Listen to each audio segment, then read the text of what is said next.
When we want to feel better, lose weight, get better sleep, develop that six-pack, everyone wants the magic pill, the cure-all, the one missing piece that solves all the problems, the quick fix. Unfortunately, that doesn't exist. Transitioning health is a marathon, not a sprint. What does that mean? No one wants to run a marathon, right? Sprints are easier. They're only painful for a very short time, and then they are just over. But if your goal is long-term change, sprints alone just don't cut it.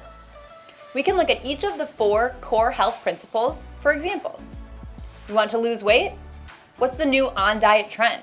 Crash diets, liquid-only diets, fad diets, starving yourselves, and just stopping eating. They can all result in weight loss, and sometimes even quick weight loss. But inevitably, the weight always comes right back, usually with extra fat added on. Plus, the lack of nutrients makes you feel weak and tired, so you don't have the energy to enjoy life. And how long does that diet last when you always feel like crap? If you're not getting the amount of sleep your body needs to thrive, and are normally going to bed at 2 a.m. because you're a night owl, and there's just not enough time in a day, you decide tonight you're going to bed at 10 p.m. So you lie down at 10 p.m. and stare at the ceiling for 4 hours, wondering why you can't sleep. Not helpful.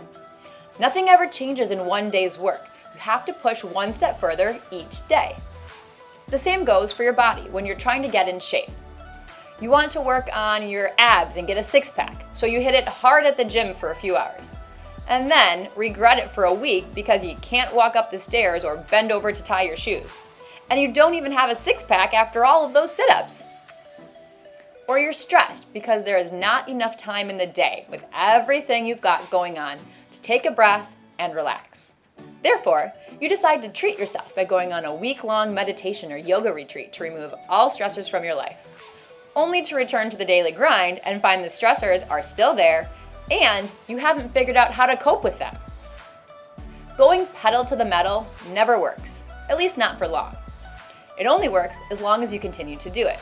But since you never incorporate it into your lifestyle, in the face of any challenge or stressor, you become frustrated, fall back into old habits, and give up.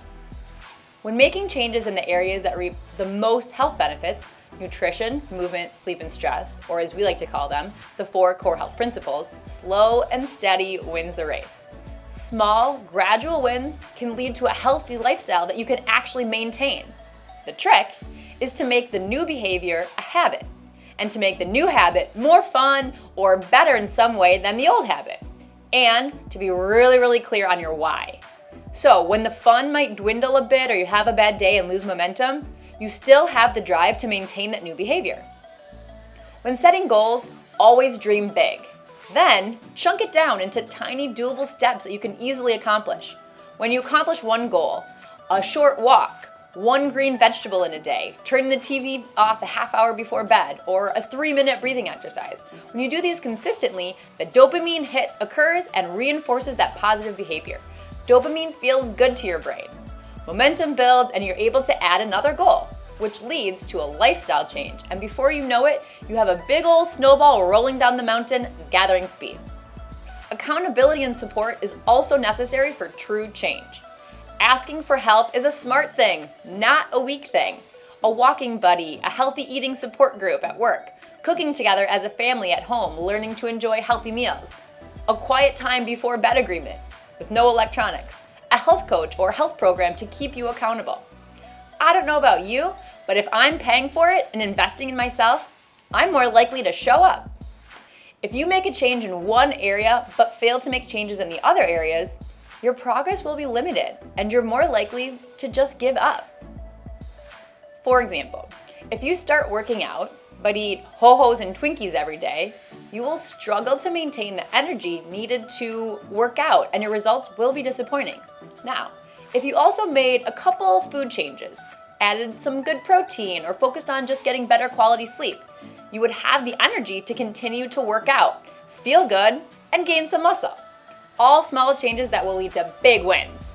With the 4 core health principles, 1 + 1 + 1 + 1 equals way more than 4 if you're able to make slow, steady improvements in each area. If you want to talk about how you can make small changes to make a big impact on your health and how you feel, talk to your pharmacist today.